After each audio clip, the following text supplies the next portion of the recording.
Hmm? Ah!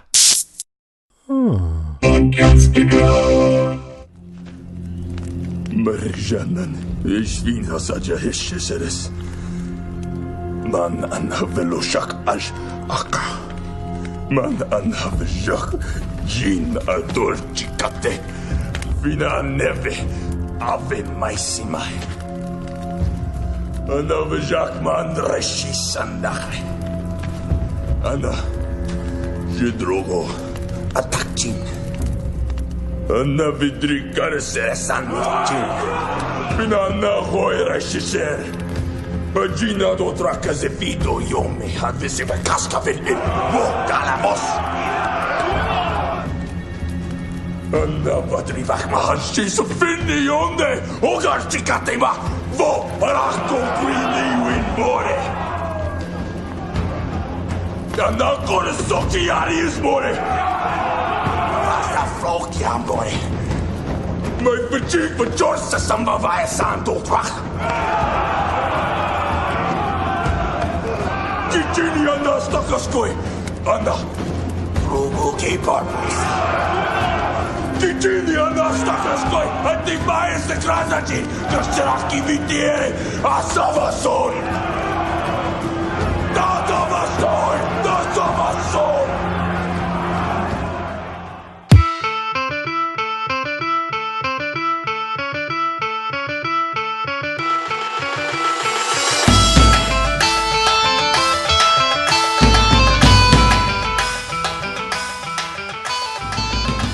Hey, everybody, and welcome to our podcast. I'm Duncan. And I'm Rima. Rima! And this is Game of Microphones, episode 49. Rima! Such a pleasure to have you back on the show. Thank you. And I totally get to meet you this weekend in Atlanta. I know. I'm so excited that you get to, that we finally get to meet. And hey, what better one to finally meet is at the one in Atlanta, right? Yeah, maybe I'll even get to see your Andrea cosplay. Maybe. We'll see. Depends on what time you get there. What'd you think about this episode overall? Oh, gosh. I mean, it's such a great episode. I mean, how can you not love... I mean, every single episode of Game of Thrones I gush about. There's always a few things. Yeah, there's always a few things that you can nitpick about, but nothing that is ever like, oh gosh, I'll never watch the show again. Or at least for me, in my opinion, I really loved it. I thought this was a great episode. So many things, kind of foreshadow what's to come, and I just love it. How can you not love the people in this episode and everything that you learn? This is sort of like a major episode in a lot of ways. Action-packed, big time. Just so everybody knows, this is a spoilery podcast. We are doing a series rewatch from the perspective of someone who's seen the series all the way through to season 7, episode 7. So if you don't want to be spoiled, you can still, get impaled by a boar and miss out on this episode. Just come back once you're all healed up. So yeah, let's jump into our top 5. What do you got, Rima? Okay, so for my number 5, I have Hello, Daddy Lannister. Me too. Perfect. Yeah. So this was the first episode that we actually get to meet Tywin Lannister. I'm pretty sure he's been mentioned, sprinkled throughout the previous episodes, but this is where we actually get to meet him. And I mean, what a flippin' introduction to a character where he's gutting and skinning a stag. A real one, too. That was real. Yeah, that was real. Whenever I was looking up some stuff and was reading on it, I thought, oh my gosh, that was a real stag that he did. I thought, and you could tell. I mean, that was, because if you didn't know, that was some darn good, effects or whatever on a fake animal, but... Super good. We'll reconstruct a stag from the skeleton up through the muscle structure and everything. Exactly. That was like some Greg Nicotero stuff if you didn't know any better. But yeah, the stag was real.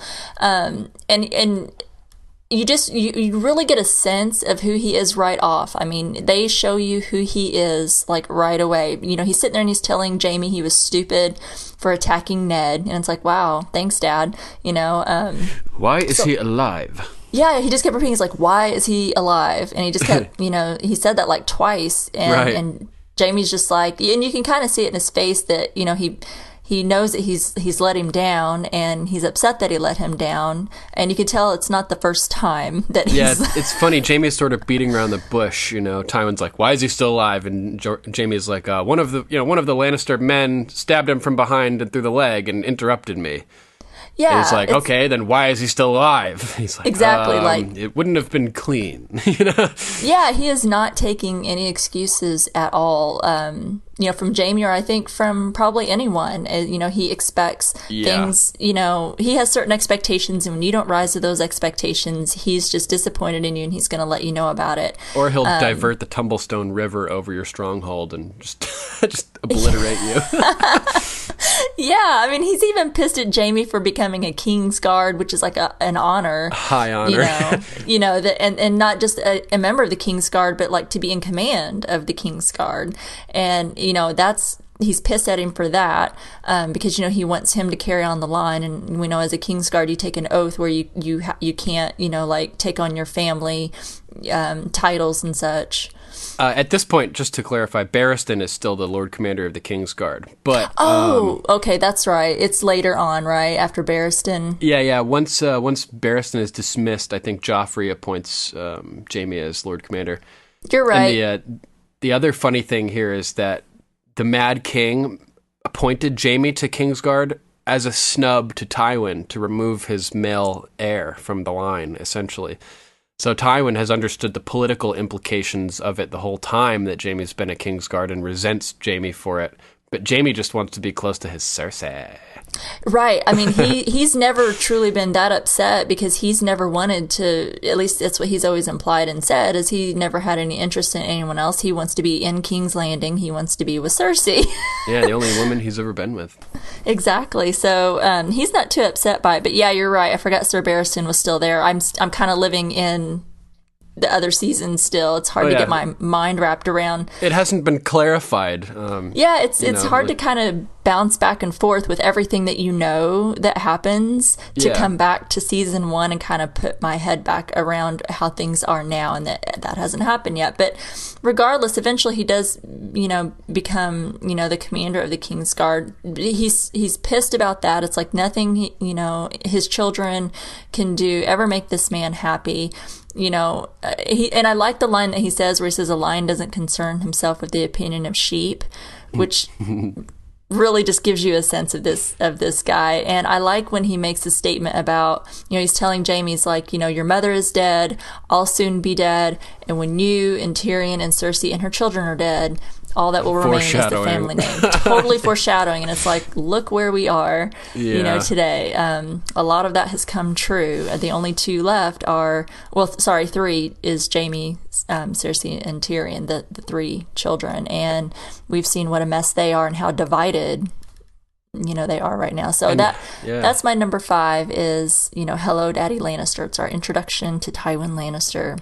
Great. Yeah, same here. And yeah, you're totally right. After Tywin says that all that will be named is, all that we left is the family name, I was just thinking, oh shit, maybe all the Lannisters are going to die by the end of this. And all that will remain is the family name, literally. Which would be hilarious. I hope not. I hope Jaime and Tyrion are still around. Yeah. Definitely. So I thought this was a really cool scene too, because we immediately get to see just what Tywin's all about. He's all about family. He's talking about how the next few months will define the Lannister legacy, the dynasty for the next, who knows, maybe 1,000 years. They could establish a dynasty that could last 1,000 years. And Jaime, he's telling Jaime he needs to step up and be the man that he was born to be, not tomorrow, not next year, today, right now.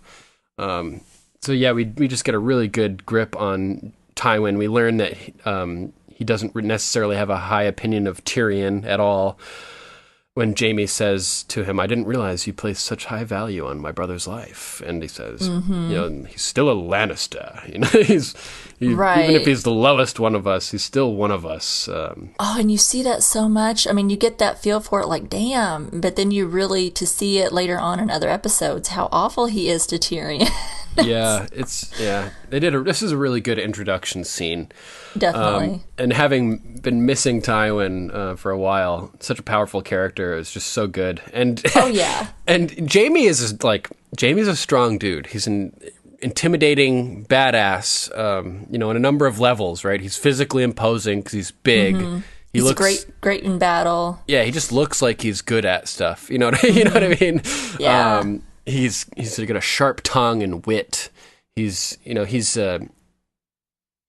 able to convey a sense of power to people around him.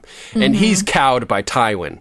So that says something about Charles Dance and the gravitas that he brings to his performances, because Jaime is cowering basically during most of this interaction. So just mad props to Charles Dance for an extremely powerful performance in this introduction scene and as well as the rest of the way through this series.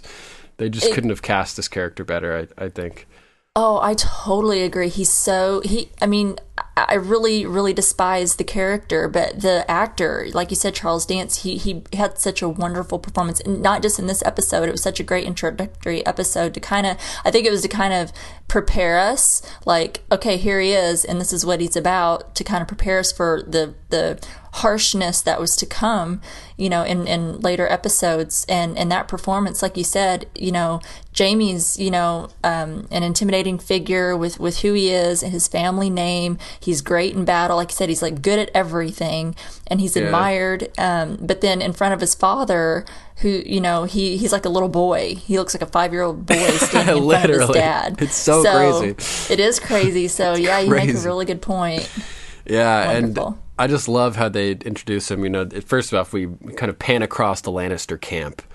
And Jaime is saying, he's reading the Raven, "You've been summoned to King's Landing to answer for the crimes of your bannerman, the Mountain." And it cuts over to Tywin, who's just totally unfazed. And we know right off the bat, like, he doesn't give a fuck, and he's willing to get his hands dirty, as he's doing at this moment, skinning a stag himself and gutting it. So the symbolism there is quite clear, and it's awesome. Really, really great job with this whole thing. So I think that pretty much wraps that up. Anything else you want to say about this scene? Nope, I think we covered it pretty well. All right, how about your number 4? So my number 4 is Cersei and Ned's War of Words. We knew we were going to have all the same ones. This is perfect.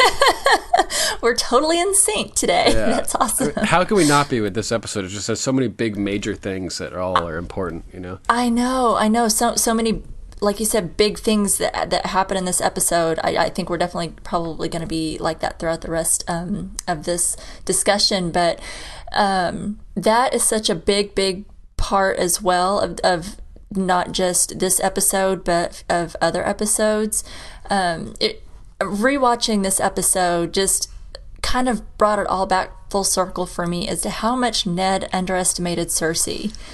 And what she was capable of. They're having that talk in the garden, and she gives him that look that she gives everyone, that, she just kind of tilts her head, and she's just kind of looking at him as he's, telling her, I know about, basically, I won't, I can't quote it verbatim, but, basically, like, I know your secret. I know Jaime's your lover. Oh, your it's so children sick. Are his. She says, "My brother's worth 1,000 of your men." And he goes, "Your brother or your lover?" I know. And I wrote, "Oh, snap!" All capitals. Yeah, I know. I mean, what a scene. Just the exchange between both of them. I at least admired her for admitting the truth, which kind of warns you, I think, that she does not expect Ned to be living much longer, because he can expose her. And she's just admitted it and said, "Yep. Yeah, he's the father of my children. He's my lover. I love him, not Robert." And that's just how it's done, and she justifies it, of course, by stating about, how Targaryens for hundreds of years have been, marrying each other, to keep the bloodlines pure, which we see later on how that does continue into, current events. Instinctually. Yeah. So just their exchange, I just loved. I think both Sean Bean and Lena they're both wonderful actors, and it just made me feel so sad for Ned. He's so damn honorable. Do you think he was too honorable?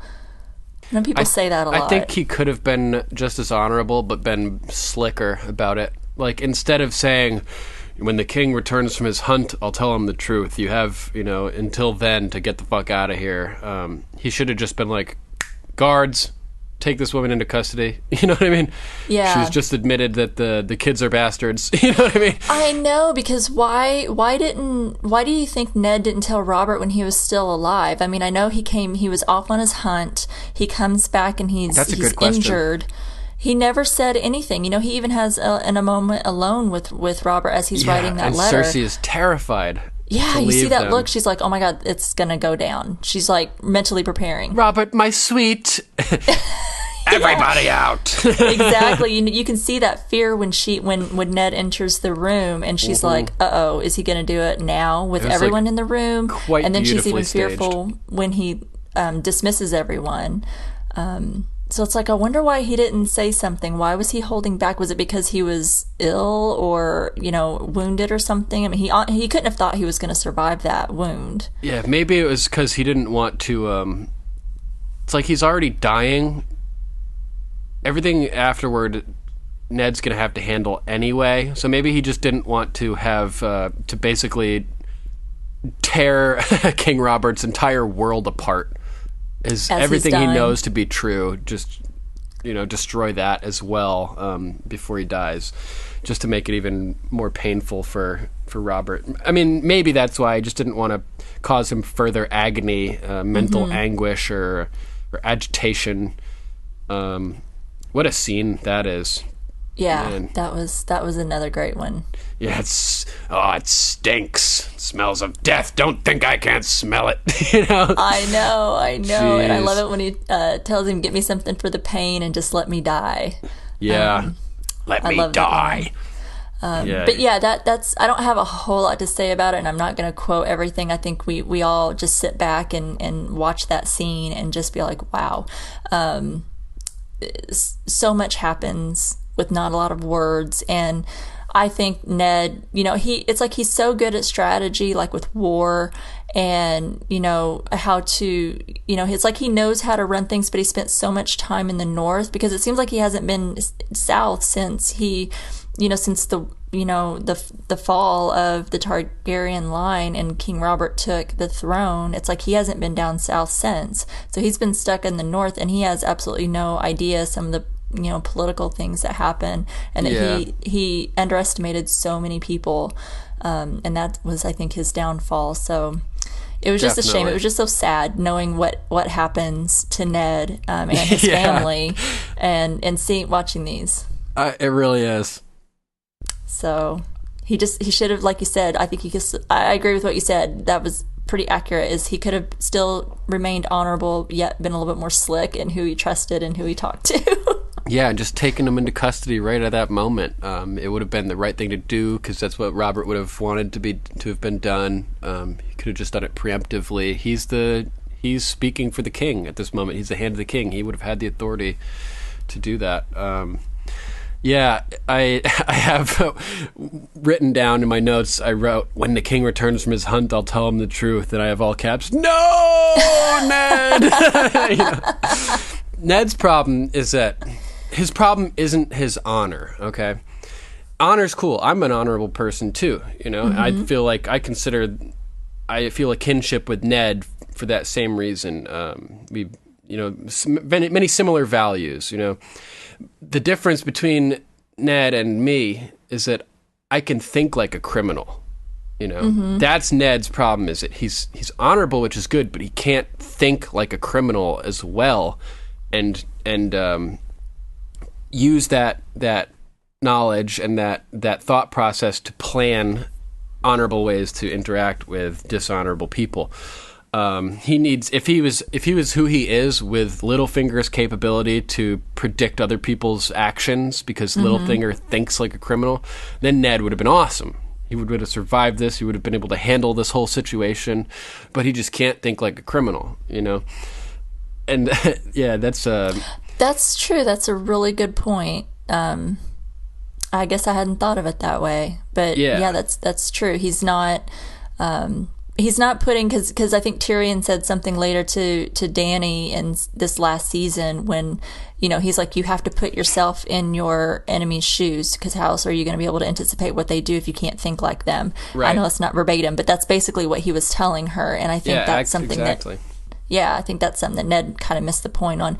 Just was incapable of. I do a lot of research into conspiracy theories and stuff like that, mm-hmm. and a lot of people don't buy a lot of it. And I chalk it up to that same reason, is that many people just can't think the way that hardcore criminals think. Right. Yeah. I agree. Good point. Yeah.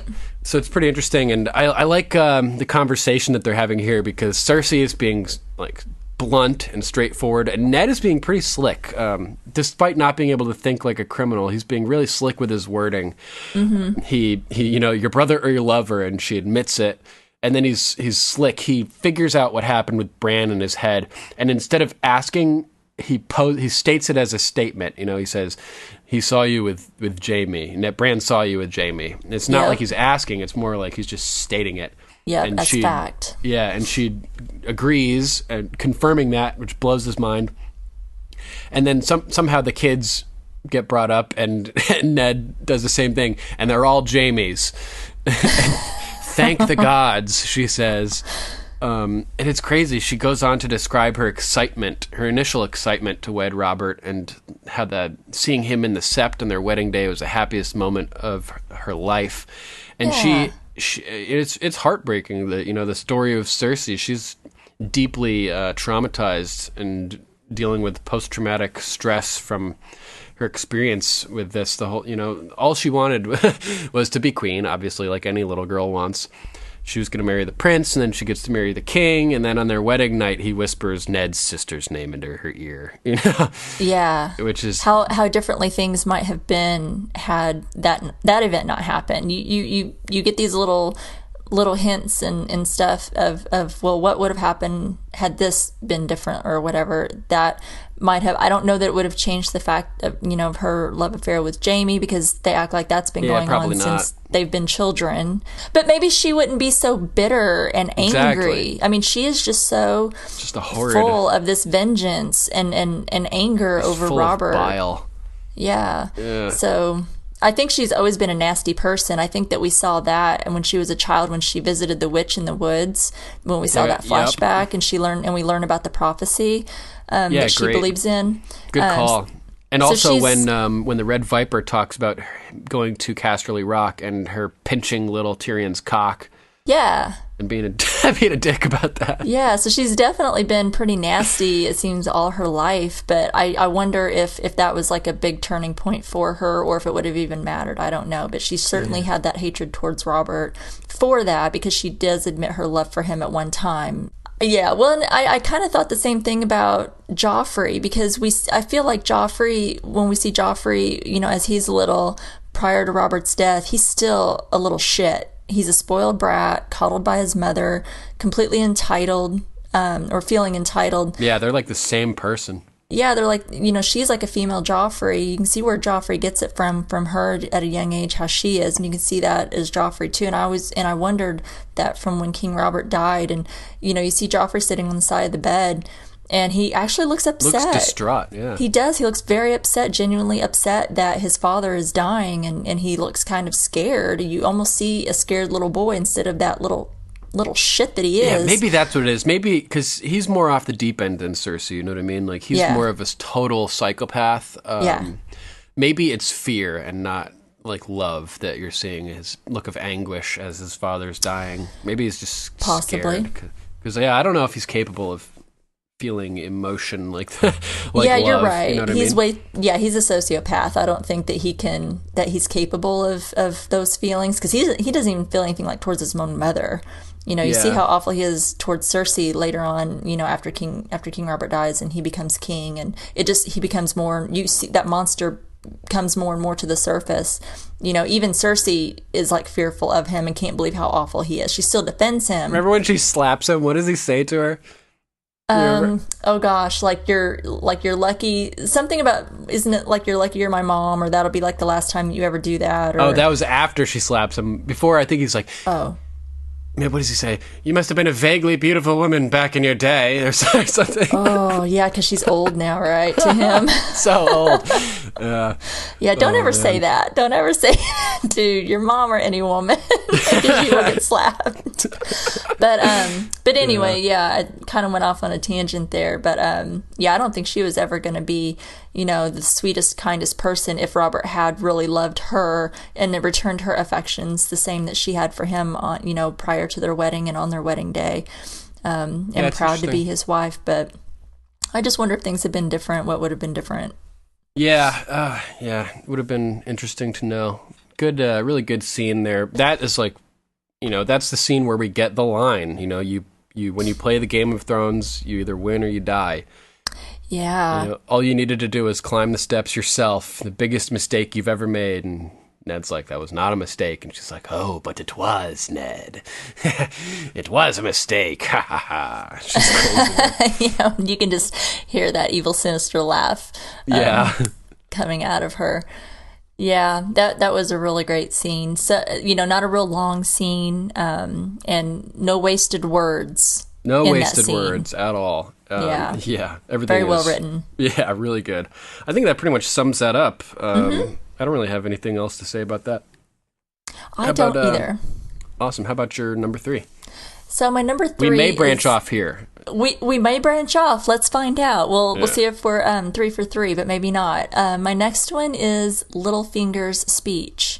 Oh, yeah, we do branch off. Interesting. Yeah. All right, go ahead. Go for it. So, we see Littlefinger in his brothel, and, we see the 2 girls doing their thing. This speech. This speech. I was thinking, yeah. This speech. Great scene. Wow. Yeah, it was a really, really great scene. I mean, gosh, he's such a damn little weasel, but he really captivates me, and I think he captivates the audience, and I think him being, at least for me, was a character that I'd love to hate, and even though I didn't like him, I always wanted to see what he did next, or what he was going to say next, because I found him very intriguing and very interesting, but I knew he was always up to something, and I was always intrigued to find out what it was, but yet fearful to know what it was, because you knew it wasn't going to be good, and it was somehow going to screw somebody. But, his whole speech as he's talking, coaching these girls about how to really fool a man into thinking that they really want to be with him, I feel was like so reflective of, it was really about him making people believe what they want, like how he has done with everyone. And he talks about the duel. It's what he's doing to Ned right now. Yeah, it's basically totally what he's doing to Ned, and what he does to everyone, make people believe what they want. And I love his line. He goes back to after that piece of it, he goes back and talks about that duel. And his quote when he says, "You know what I learned losing that duel? I learned that I'll never win. Not that way. That's their game, their rules. I'm not going to fight them. I'm going to fuck them. That's what I know. That's what I am. And only by admitting what we are can we get what we want." Yeah, and then Roz asked him, what do you want? And he says, everything, my dear. Everything there is. Everything there is. And I think that is so foreshadowing so much of what's to come, because we see how much of a role he plays in so many events. I mean, clearly what's happening right now, he plays a huge event in, that we see, that comes later when Ned turns to him for help, because he believes, because of his relationship, Littlefinger's relationship with Catelyn, that he can trust him. And she's told him. It's so sad. I know. It's like, it just turns your damn stomach. The fact that he's laid his cards out on the table with Cersei. Like, he told her, this is what I know. I know everything, which I thought was kind of a mistake. I don't know that he should have admitted. Yeah, you never reveal all your cards. That's the other thing that criminals don't do, that Ned obviously doesn't understand. Yeah, I mean, she laid it all out on the line to him too, because I think she knew, well, you've done sliced your own throat there, Ned. So I'll tell you everything that you're right, because I know that you're not going to, be around to tell anyone else. This isn't going to last. So she's already got her wheels turning. So he made a mistake, I think, by laying all his cards out on the table. He should have kept them closer to the vest and just kept playing Cersei and just kept being just king of the hand and doing his business. And then he goes and he trusts Littlefinger, which obviously a huge mistake. And we see how that plays out. And it just made me sad. It made me sad to, it was kind of interesting. I really like it. He's so intriguing to hear him speak, but yet it made me so sad for everything that was to come, not just to Ned, but the rest of the Starks. There's one particular moment where he's interacting with Baelish that I found particularly heartbreaking. When they're talking about the situation and Baelish is trying to get him to step up and do stuff. And he's trying to get him to basically go along with it, make Joffrey king and everything. Yeah. And I'll cover this more later, but there's one line I want to talk about here since we're talking about it. And he's like, no, I won't do it. So it will be Stannis and war. There is no other choice. He is the heir.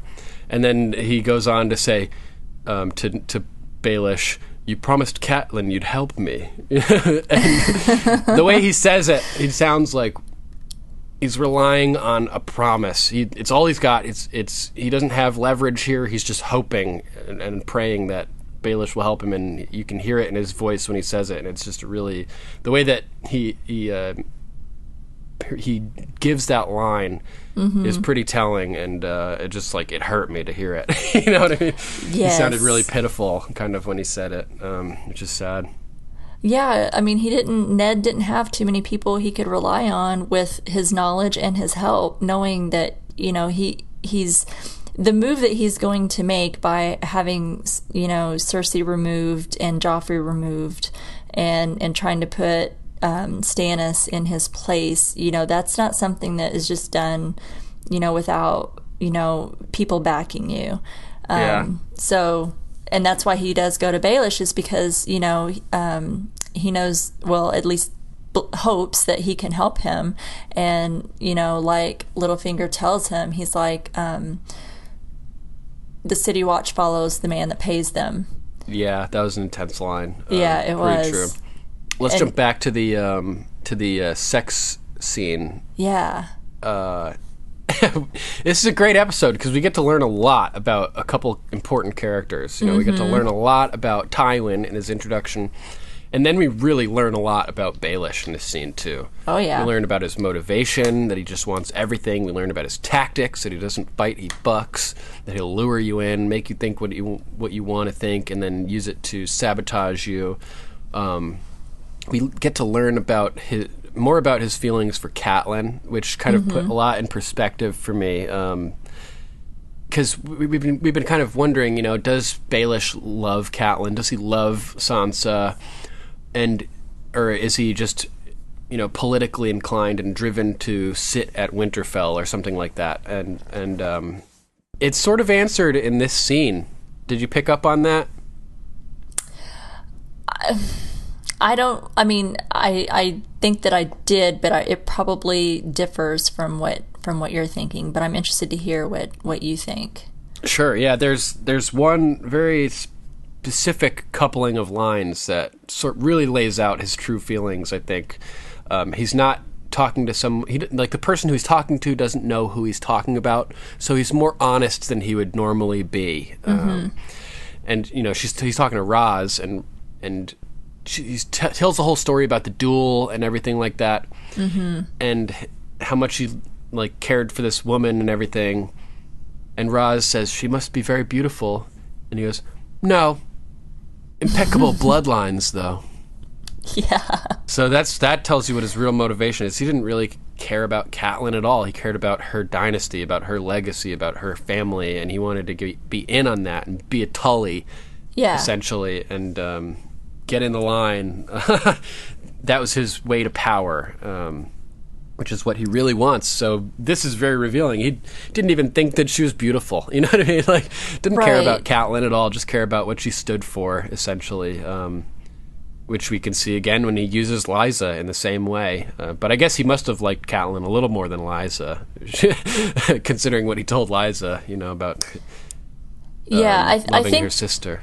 I think he probably loved Catelyn, and I'll just tag on to that I do agree with what you said. I think that was really telling, and I was thinking the same. But I think that you can probably say it a lot better than I can anyway, and you can articulate it a lot better. I totally agree, because if he had truly had true love feelings for Catelyn, he would have done as she asked and held on to that trust that she has in him anyway, and really helped Ned, because helping Ned would have made Catelyn happy. And if you love someone, you want them to be happy.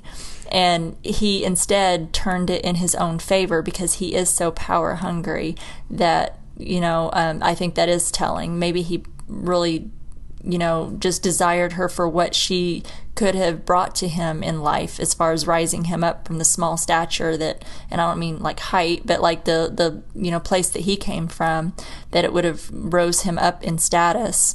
And, he didn't get that, so he went about it another way. But I think, you definitely see that what his true motives are and his true feelings. Yeah, it's interesting too, and you can tell from this scene that he's not inclined to help Ned also, because she, as he's giving them their lessons, Raz is digging his thought process as he's explaining. He reaches something inside you that no other man has done before, and she's like, wow, this is intense. Why don't you join us, my lord? He's like, no, I'm saving myself for another. Obviously, Catelyn. Right. So he's angling somehow to still end up with Catelyn at this point, which means that he's planning on betraying Ned somehow to get him out of the picture, out of the way, which is just interesting. Like, he's already got a good amount of power at this point, so why is he still interested in Catelyn at all? Does he want the castle? Does what's his motivation there? I'll have to think about it a little bit. Yeah, because if Ned is gone, he wouldn't get Winterfell. That would go to Robb. Catelyn wouldn't. If he tried to think that he, by marrying Catelyn, that he would then become like Ward of the North, like Ned is. That's not going to happen. So yeah, I don't know what he was. I don't know. It's like you see some things and they make sense as to how he's thinking and how he moves and or how he manipulates situations. But sometimes I feel like his end result isn't ever quite clear. That's why I was kind of upset to see him go when he did. It was never really got to see like his end game start to play out. Exactly. Like what was his true end game, and how did he think? In this last season, his movements throughout the season and things that he was doing, how did he think that was going to get him there? And then actually, what was his end game? And I know why they probably killed him off so early. I feel it was kind of early, but I think that with the next season, things are going to have to just move on, and we don't have time to complete that storyline, I guess. And it was beautifully done. I still like seeing it. I thought it was really well played out for sure. I just felt I wish I had found out what his true motivation or what his true end game was. I don't know that I know that, and I just felt slightly unsatisfied. But yet the scene was absolutely beautifully done. When he wants everything there is, Rima. Is that not clear enough? Yeah, that should be clear. He just wants everything. Everything that there is. Oh man! Enough said. I was while you were talking there, I was trying to contain my laughter as I made a hilarious connection. Peter Baelish is totally Patrick Bateman in this scene from American Psycho. Have you seen that?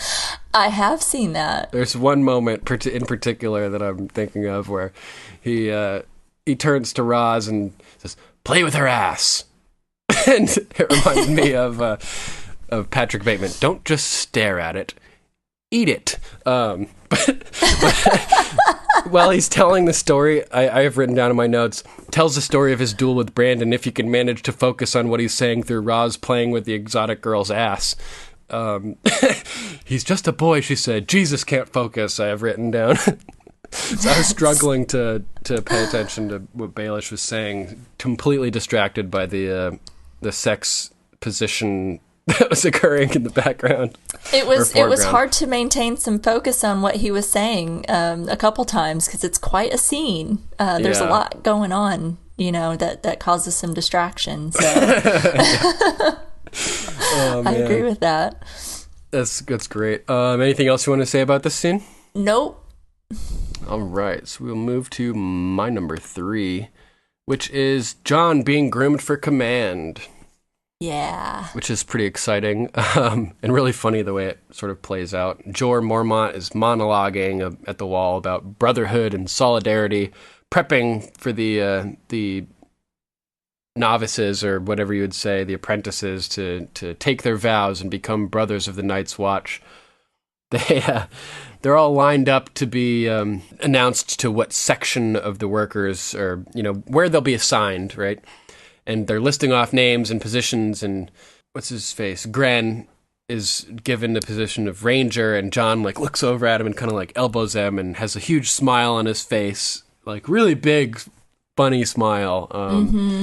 Probably the happiest we've ever seen Jon Snow look at that moment. And a couple seconds later, Sam gets sent to the stewards, and Jon says, there's honor in being a steward, to sort of cheer Sam up, which foreshadows his own disappointment as he is swiftly named a steward himself, and the smile just disappears, and he just looks like, yep. It's one of those moments where, I think we broke him, where Jon is just like a broken clock, just sitting there in total astonishment as he knows he's the best ranger, of the inductees here, the one that would be most suited for combat and ranging. And he is not happy about this at all. No, he's not. Walking to the front of the line as Maester Aemon is telling people their specific assignments and their sub assignments for their new categories, and Aemon tells him that Lord Commander Mormont has requested him as his personal steward, which is an honor, in a number of ways. As Sam has figured out, will I fetch the Lord Commander's meals, clean his bed sheets? Yep. Jon is so pissed. It's hilarious. And Maester Aemon is, what, do you take me for a servant? We took you for a man of the Night's Watch, Lord Snow. Exactly. So funny. Got shut down by Maester Aemon. Am I free to go? So he storms off, and Sam chases after him. Jon, don't you see what they're doing? And he's all pissed off, and Pip comes up and kind of puts everything in perspective with his backstory about how he was just a happy little bard doing his thing, singing for the lords, and the Lord wanted to see his cock. Yep. Reached over and touched his leg, and he was not really into it. And the Lord, in turn, threatened to frame him for stealing their silver. And so he basically fled and decided to join the Night's Watch to escape that scenario, which is horrible. I'll never sing for the lords again. I'll never be inside another woman again, etc. And it sort of puts into perspective this minor insult that Jon is going through right now, where he chose to join the Night's Watch. He chose this fate, giving up his autonomy to be part of a cog in a larger system. Whereas some people have been forced into this and have their whole lives ripped from them, pretty interesting there. It was, and leave it to Sam to bring Jon back around and, make him realize that this is not an insult. This is an honor. You're being groomed to Don't one you see day what's for happening, command. I know, in his lovely Samwell Tarly, tone that only he can do. They're grooming you for command. Yeah, you do that so well. That's a really good Sam. But even then, you kind of see how Sam. I think we saw early on too, but definitely in this scene, you would just see it continuously, and it carries on throughout. The rest of the series, Sam's positivity and his enlightenment and him being able to kind of bring things into perspective a little bit. And he has the zoom out capability. Yeah, he's like, you're totally missing the big picture. You're not just being a steward. You're not just gonna. It's not about the changing of the sheets and making sure he's got hot water for his bath. You're going to be in all of his meetings. You're going to be taking down his words. When he's sending out Raven notes and such. He's going to be involved in everything. Wherever the Lord Commander is, Jon's going to be right there by his side. He's going to learn to command. Badass. And it was so important for things to come. And it's really telling, super important for everything to come. And it's really telling that, of who Lord Commander Mormont is, that he's able to pick these qualities out from Jon, having known him for just a couple months, essentially, if that, and bringing him into the fold as his personal assistant to groom him. It really kind of shows you how on point Mormont is, how good of a judge of character he is, and what a leader he is. And in my mind, this solidifies that he does belong where he is. He's a good Lord Commander.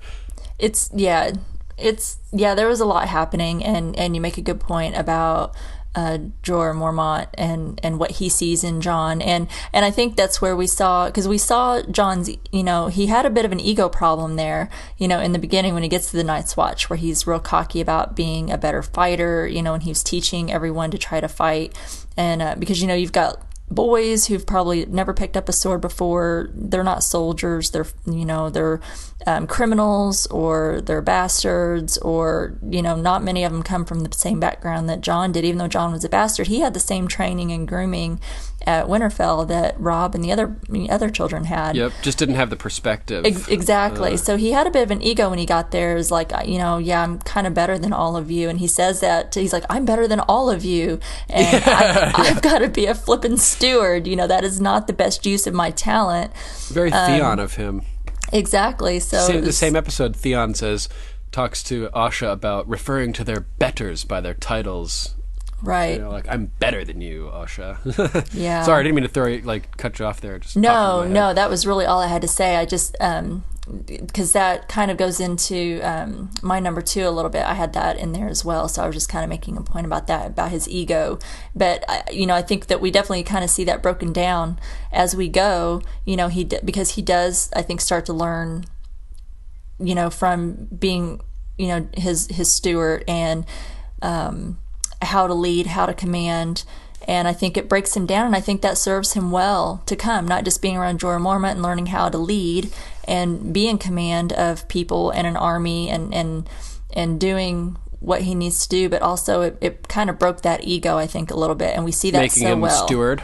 Yeah, it's good. Definitely he needed that. Not as if his ego as if he didn't grow up with a broken ego, being the bastard of Winterfell. Yeah. But his ego has sort of reversed as he's now has considered himself better than everybody at the Wall, which is sort of the opposite of how he felt at Winterfell, which is interesting psychologically to see that transformation sort of occur.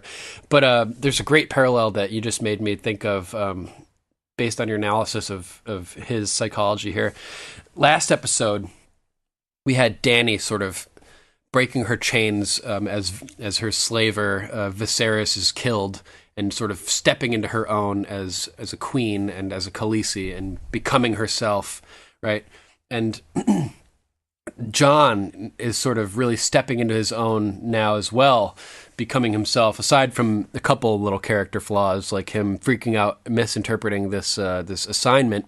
He's gone from being a bully basically to being a leader at the Wall already, earning the respect of his friends who had started out as his enemies, Gran and Pip and these guys who are now like buddy with him.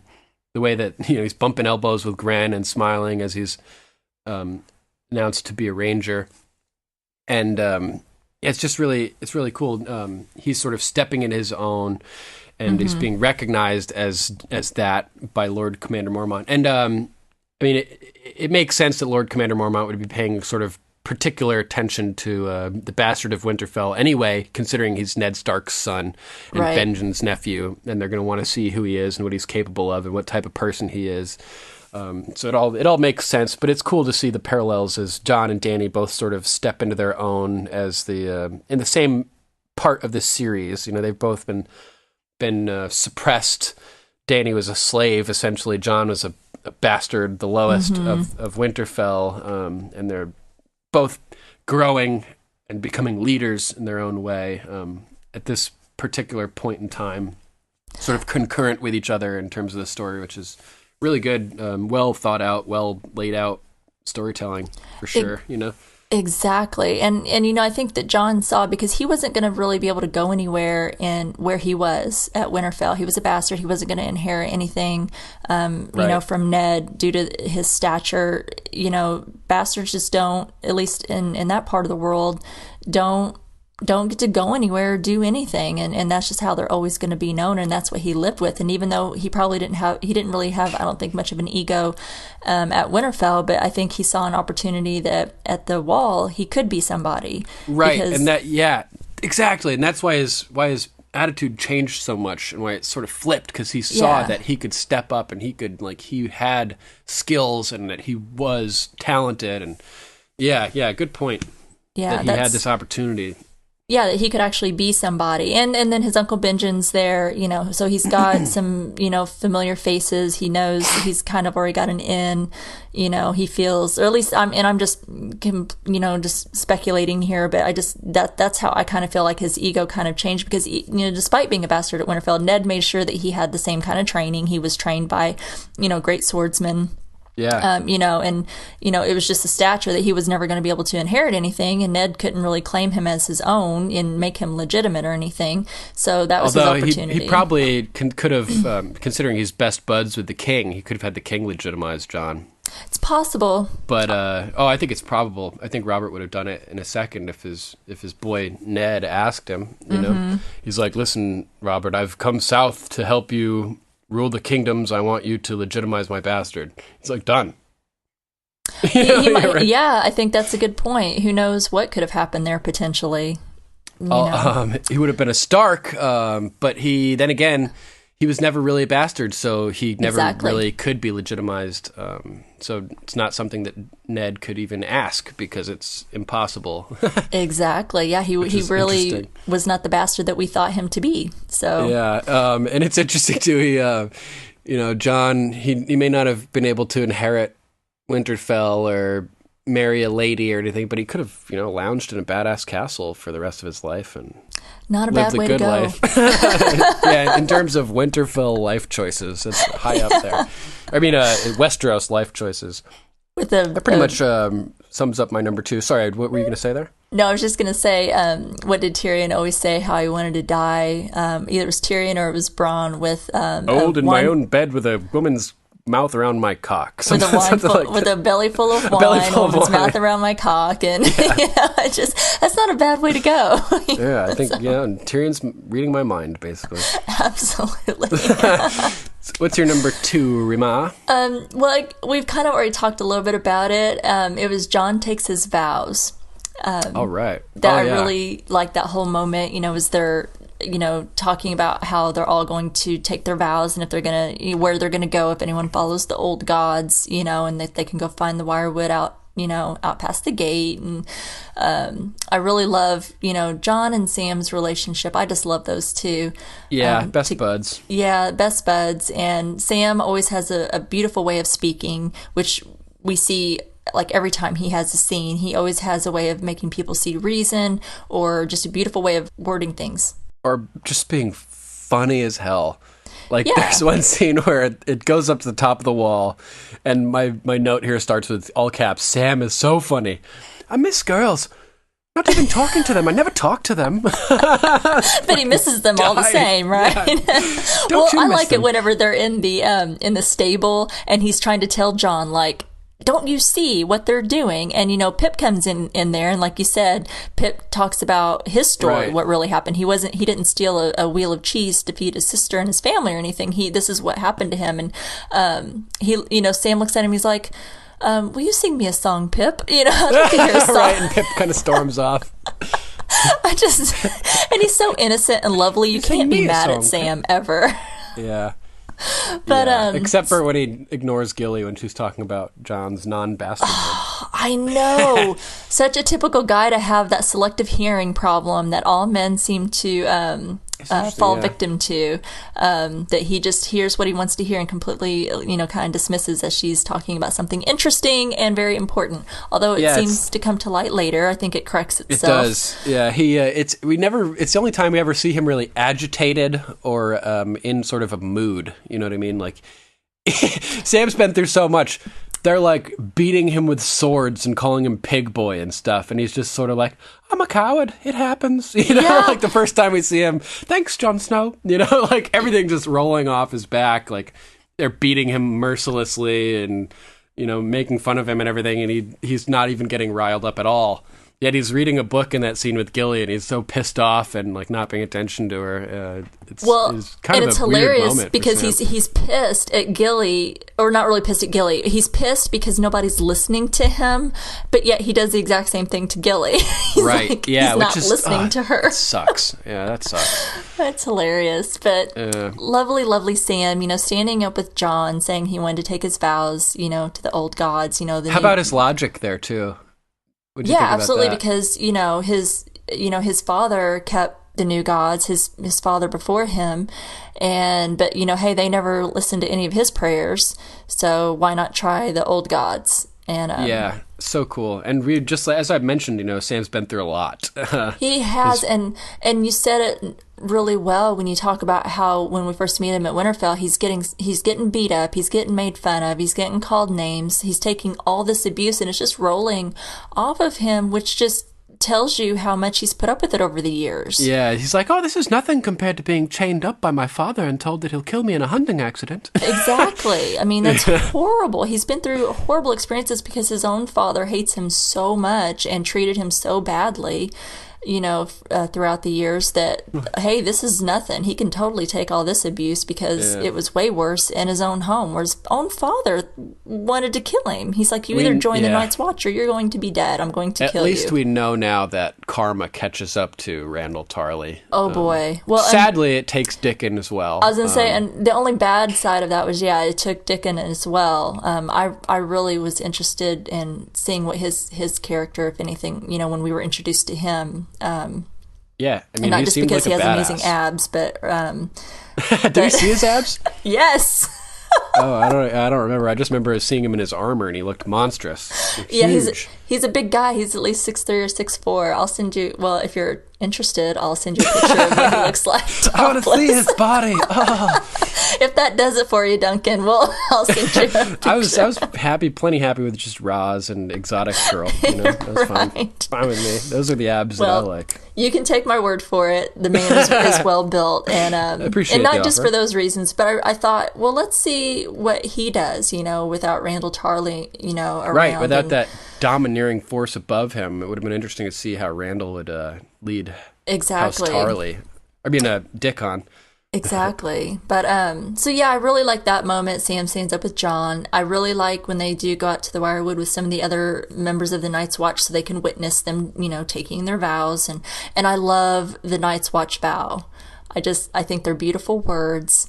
I think it's beautiful, the oath, that they take, and, they take the words and what does he say? I'm the sword in the darkness. I'm the watcher on the walls. I'm the shield that guards the realms of men. And I think Jon still, even though he's technically quit the Night's Watch because, he died, and you're a Night's Watchman till you die, and he died.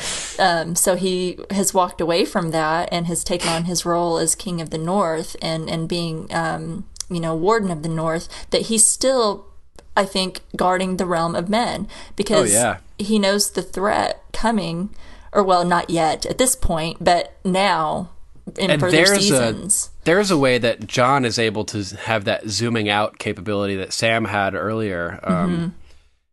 Seeing what the realms of men really entail, that the wildlings are men as well, and that there's this inhuman undead force that we're really protecting all men against. Right.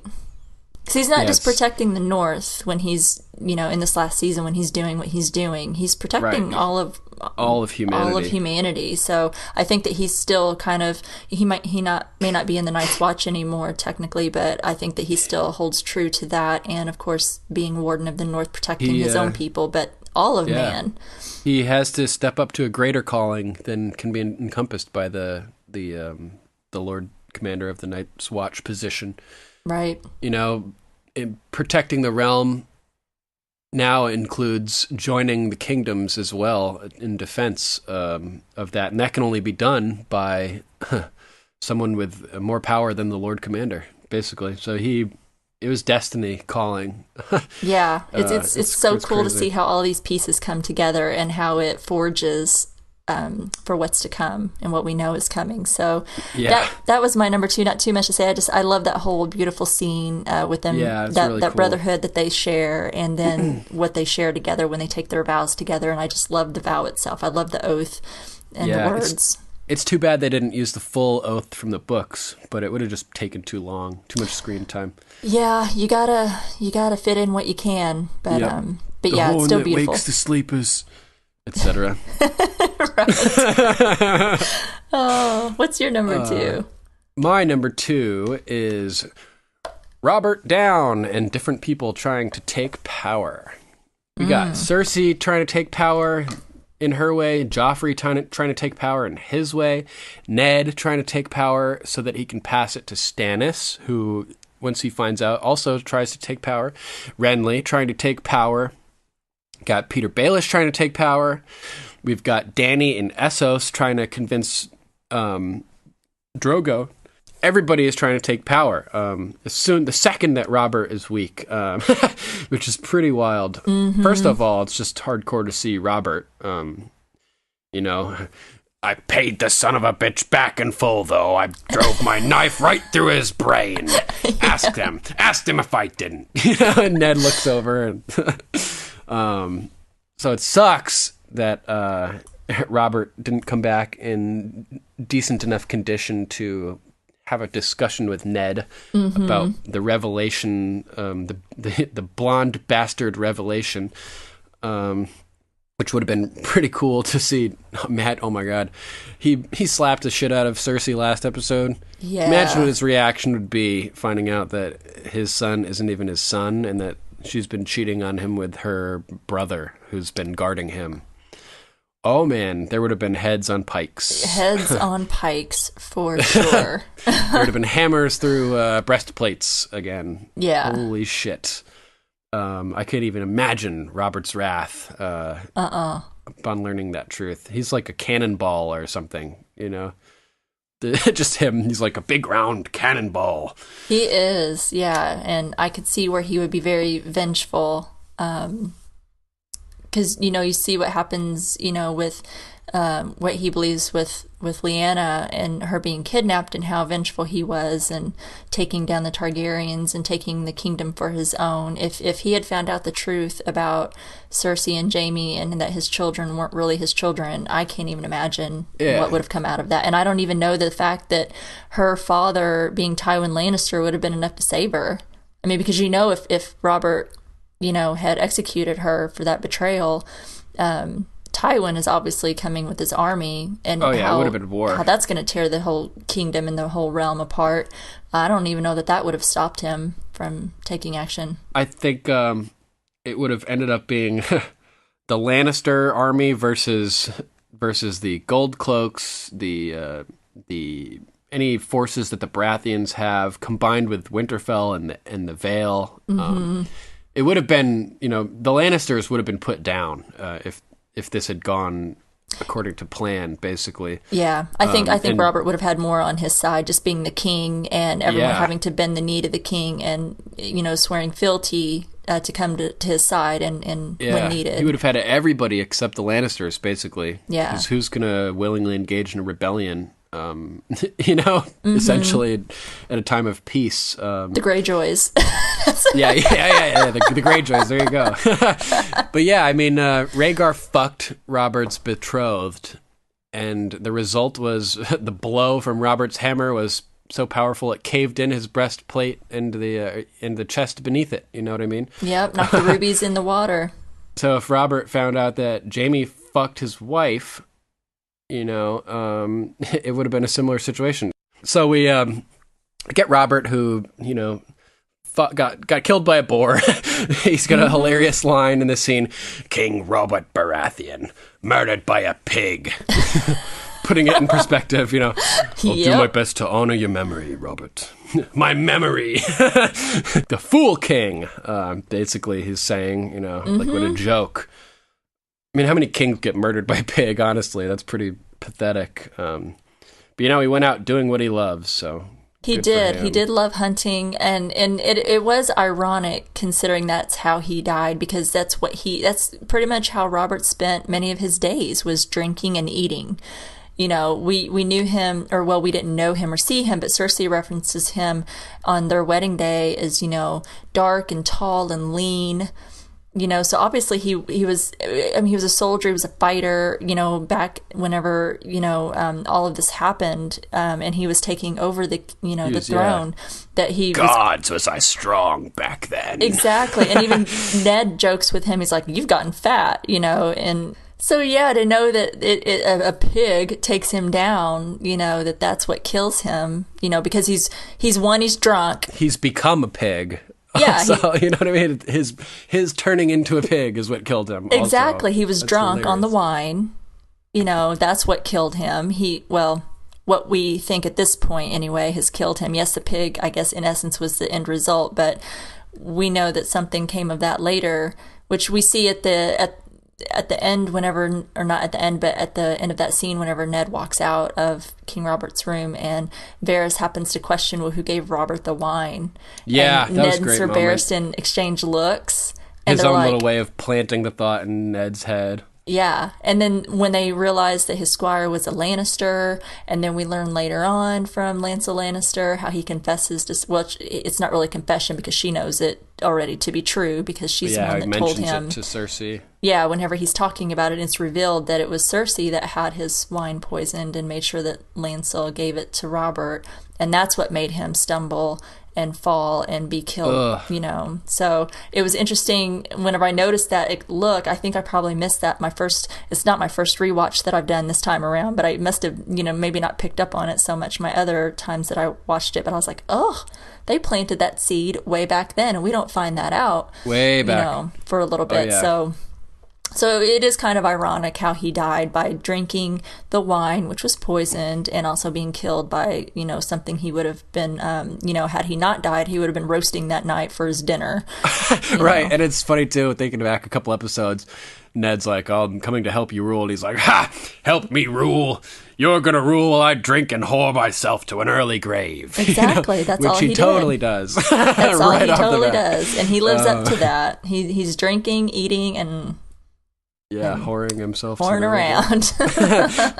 How many of them do you think are in that room? A couple episodes ago. So yeah, then it's really sad too. The moment we get with Barristan when Ned walks out of the room there, and Barristan says, you know, like he was drinking and he told us to stand back, and I failed him. I failed him, my lord. Ned, I failed him. Oh, Sir Barristan. Yeah. He seems to fail all of his kings one way or another, you know? Mm-hmm. After spectacularly helping them in some way. Like, he rescued the Mad King when he was held prisoner in Duskendale, infiltrated a castle by himself, and extracted the king by himself through a whole frickin' army of people at Duskendale. Like, that is truly legendary. The most impressive feat I know of for any Westerosi knight. But, you know, then he was away at the Trident when or shortly before the Mad King is killed. He wasn't there to protect him, and he wasn't there to protect Robert either at that moment. So, but he Ned was leaves. there for Dany. He was, yes. He ended up being there for Dany until his demise. Mm-hmm. So if Dany gets killed, we can say that Barristan failed her as well. Quit picking on Sir Barristan. I love Barristan, man. He's got to be one of my top 10 favorites. He's awesome dude. So yeah, Ned leaves there and he gets pulled aside by Renly. And Renly can think like a criminal. He knows what Cersei is up to, offers Ned 100 swords in exchange for bypassing Stannis in the line of succession. And Ned is like not having it, you know. And Renly makes some really good points here. He's like, listen, the line of succession didn't matter when you put Robert on the throne. Like, why does it matter now? We didn't agree to hold the standards of the Targaryen dynasty in terms of succession. Like, that hasn't even been dealt with yet. We can decide who succeeds in our own way. It's our kingdom, you know? Right. They make the rules. So he's got a point, but, you know, Ned is stuck in the old ways, essentially, and says, you know, Stannis is your older brother. He's the heir. Like, that's what it is. Mm-hmm. Renly, he's got some good angles here. He talks about how Stannis isn't a leader, that he doesn't inspire love or loyalty. Ned, he says he's not a king, I am. And Ned says to him, Stannis is a commander. He's led men into war twice. And Renly retorts with, you still believe that good soldiers make good kings after Robert, Right. Basically. And so Renly is like kind of on point here. And if Ned was operating purely on logic and not on superstition / tradition, he may have been a good decision to join forces with Renly at this point. Mm-hmm. But his honor holds him to the standards of previous succession, and he turns Renly down, solidifying his fate, essentially. In so many ways. Yeah, so that we have Renly trying to take power here. Then he goes back to his quarters and is meeting with he writes a letter to Stannis telling him the truth of the bastardhood of the Joffrey and everybody, and sends the raven off, and Baelish comes to see him and sees that he's sending a raven and tries to encourage Ned to take power so he can join forces with Ned and take the power for himself, basically. Mm-hmm. So this is Littlefinger encouraging Ned to play along, essentially, because I imagine that Littlefinger sees Ned as a smaller obstacle than the Lannister household. Yeah. So if he can get Ned to do all the hard work and eliminate the Lannisters, then it'll be less of a battle for Littlefinger to manipulate Ned, because Ned is kind of stupid in terms of thinking like a criminal, and he's able to be manipulated. So it's a smart play for Littlefinger to try to manipulate Ned into taking the power and opening up this opportunity for himself. But Ned refuses, so Littlefinger takes the next easiest option, which is not fighting against the Lannisters, which is still working with the Lannisters. So Ned further solidifies his fate by being tricked into relying on Littlefinger here, which you never want to do. Ever rely on Littlefinger. No. It's only worked once in this series, which is when he came to save Jon Snow, basically, for Sansa at Winterfell. Yep. The one time that that he's come to bat for somebody, essentially, which is pretty intense. Which he only does to serve his own end anyway. Right, yeah, for his own master plan, so to regain Winterfell into the hands of his allies so that he can hopefully sit there someday. Yep. So it's pretty intense. Ned is hardcore, man. Like, he's openly willing to accept war just for the principle that Stannis is the older brother and heir. Yeah, because it's right. No bones about it. And there's a pretty funny moment too when Littlefinger is kind of going through this whole spiel, and Ned is like, "What you propose is treason." And the look in Ned's face, he just looks like astonished at how slimy Littlefinger is in this whole scene, which is great. I love Littlefinger, and I love Ned too. So we get Renly trying to take power. We get Littlefinger trying to take power. We got Cersei doing it in her way, seizing the throne by installing Joffrey immediately and ripping up Ned's letter from Robert, which completely shocks Barristan. Those are the words of the king, as she. Well, because he's honorable himself, Oh yeah, Sir Barristan. Yeah. It's like Ned says, he's don't harm, Sir Barristan. He's the most honorable, Yeah, I love that. That just made me respect Ned even more. Like, don't bring no harm to Barristan. He's a good man. Do him no harm. Right. He would have let himself be taken, essentially, by Barristan to prevent harm from being done to Barristan. Right. And I really like that Ned does that. And it harkens back to the last episode where he has a brief conversation with Barristan about how they are both glad they never met each other in the field of battle, which is interesting. They both have a respect for each other. And what were you going to say there, Rima? Oh, I was just going to mention, I think at that moment when you mentioned, how after Cersei tears up that letter from King Robert that Ned had written for him in his words, and he looks at her and, like you said, says, those are the words of the king, you start to see that chink in, like, the armor that Sir Barristan holds, for his oath to the king, whoever is sitting on the throne. He owes his oath and his life to. And you can see later on, as Joffrey has become king, and when he finally leaves, he when they, strip him. But it's like the things that he says later on and how he's lost faith in that. I think that he's held faith no matter who sat on the throne, but I think Joffrey was like the last straw for him. Oh yeah, he breaks it, absolutely. Because then he doesn't just go off, he goes in search of Dany to help her rise, to overthrow Joffrey. Yeah, it's great. Barristan is a really great character. He decides to make up for any of his shortcomings and his loyalty to Robert and to the Lannisters, essentially, by reverting and finding who he had originally, like the heir that he originally had sworn an oath to be loyal to. So his honor compels him to travel to Essos, even in his old age, and serve Dany spectacularly, which is really cool. He's a great the true character. heir, as he sees it. So. Yeah, and since we were mentioning this with Robert's words in the letter and everything, it's important to note that this may be Ned's most dishonorable moment of his entire life, is changing Robert's words in his last will and testament here. He corrects a misunderstanding and changes my son Joffrey to my rightful heir, but at the same time, he's bypassing the direct will of the king and not recording his exact words. Yeah.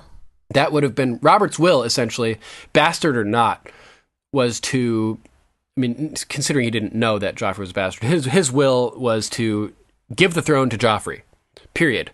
It wasn't to give it to the heir, so, it's arguably dishonorable that Ned did this, and bad for his honor, but good for the kingdom. It's another sacrifice of his honor that he's making for the better good, because he sees what a monster Joffrey is and what a monster Cersei is and everything. So Ned good sacrificing his honor again for the people, for somebody at least, which is amazing. Good point. Barristan going to Essos brings us to our next power seeker, is Dany, as she tries to convince Drogo to ride west, which is pretty funny. She's trying to butter him up and get him to go travel across ride across with the wooden horses, and Drogo's like, speak no more of wooden horses, and tells her, he's some ballsy statement here. He tells her that it's actually, never mind, that was Jorah who tells Dany that Aegon had no right to the kingdoms in the first place. Which is pretty ballsy to say to your Khaleesi. Definitely. Because she's like, the kingdoms are mine by right, and he's like, you think that, but Aegon didn't have any right? You think he took the kingdoms because he had a right to them? No, he took them because he was powerful and he could. Right. And she mentions, he did it because he had dragons too, and that made it easier. And Jorah's like, yeah, maybe. Interesting, I never picked up before that Jorah didn't really buy that dragons existed previously. Did you notice that this episode? Yeah. I didn't pay as much attention to it, but I remember seeing it, but I didn't put much thought into it. But I did pick up when he said that. Yeah. It's really interesting. He talks about how he believes in what he sees, and that he doesn't really believe that dragons existed. Maybe it was like history, like revisionist history propaganda. And don't get me wrong, revisionist history isn't always bad. Sometimes history is written by the victor, and his history is incorrect and needs to be revised to be more accurate. Right. But in this case, he's considering that dragons may be propaganda, which is interesting, because especially at season 1, episode 10, in just a couple weeks, he sees dragons born, and does he? And he's like, holy shit, and that just sort of like throws everything that he knew out the window. And right. Well, not just dragons, but Dany coming out of the fire. He sees dragons born and Dany boobs. The unburnt. Just like, unburnt. Amazing. And so Dany's trying to convince Drogo to go west, and he's not having it. He tells her to lay off it, essentially, until she's attempted to be poisoned. And it's interesting, Jorah gets his notice of being pardoned, his royal pardon, and then immediately becomes suspicious that Dany's in danger, because on the same ship that came the messenger, most likely came the assassin. Right.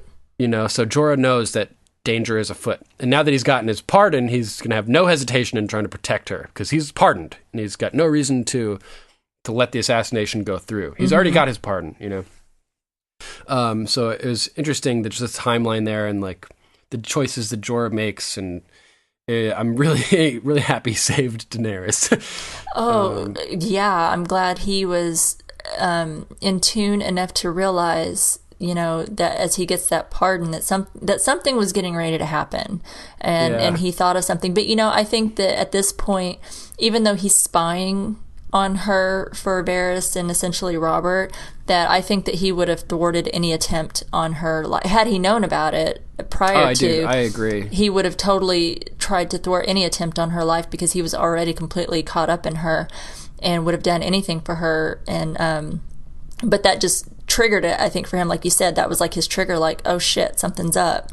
Something's going to happen. So, you know, he obviously didn't have any knowledge of it until that moment, but I think he would have done it regardless of knowing that he had a pardon or not.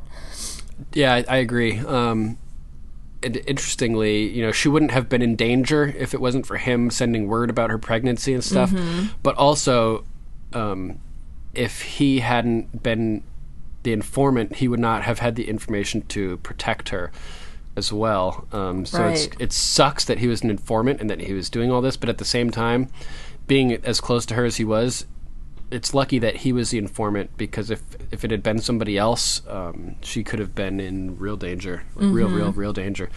And how about this wine merchant, man? I really like the performance by this guy. That was especially good. There's this moment where Jorah comes up and he gets the wine poured and he holds it up to his own lips, and then he tells the guy to drink it himself, and he passes him the cup, and there's this beautiful moment where it's kind of like tight shots of like super extreme close-ups of everybody's faces, and it's panning back and forth between Jorah and the wine merchant and Dany, and the wine merchant is like kind of smiling at them and nodding and looking back and forth, and I just thought the look on his face was so funny here. I know. I really enjoyed this performer in this role, so kudos to the wine merchant.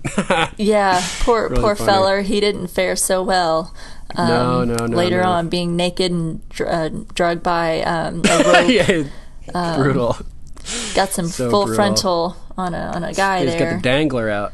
Yeah, it was happening. It was there for you. Yeah, it was So a really funny. good performance. It was tense moment. Even Real tense. after watching, I don't even know how many times now I've seen and rewatched this series now, but even still watching it, still has you kind of on the edge of your seat, like, what's happening, you know? Yeah.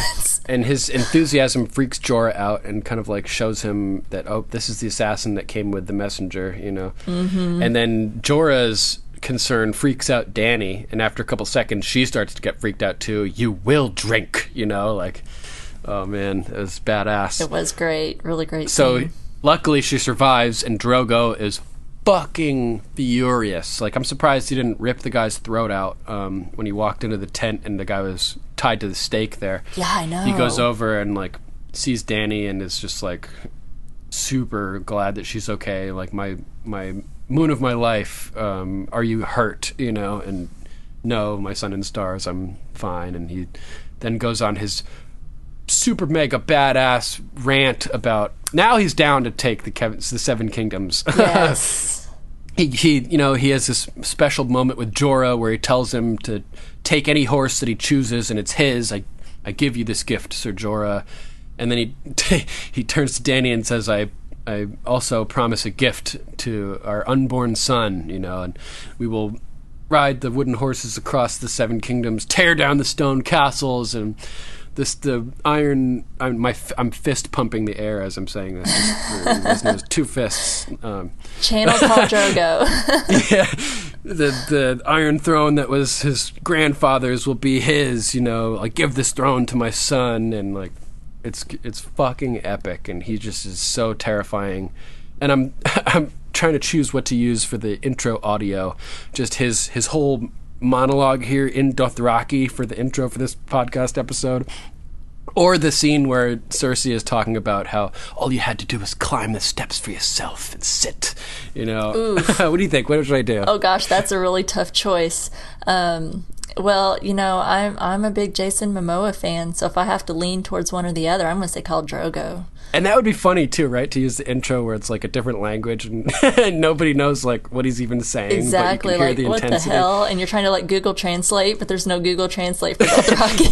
There is Google Translate. Is there Google Translate? Actually, I don't think it's on Google, but there is Dothraki Translate. Yeah, you're right. I don't know if it's Google, but I've seen somewhere where I think that you can kind of learn or know what they're speaking. But yeah, I put up your little thing for Google Translate and see what the hell's being said in Dothraki. But total badass moment. From Khal Drogo. You see that passion come out, and you see what really makes him inspires and people as a leader, and how good of a call he is. And Dany herself too. She's very inspired by him. You can see. I have in my notes too. She's inspired. Let me tell you, she's inspired in quotation marks. And yeah. Inspired. I have Dany loves him so much as the end of my notes here, as she's just like, head over heels. I think we know what happens after that little speech. Yeah, definitely. So these are all these different characters trying to take power, including even over in Essos, people are plotting to take the throne, which is really good. Game of Thrones really becomes a game in this episode, particularly. This is when the Game of Thrones begins, as soon as the power vacuum occurs and Robert's out of the picture. Yeah, a lot of the chess pieces moving. Yep, yeah, big time. So that's my number 2. What's your number 1, Rima?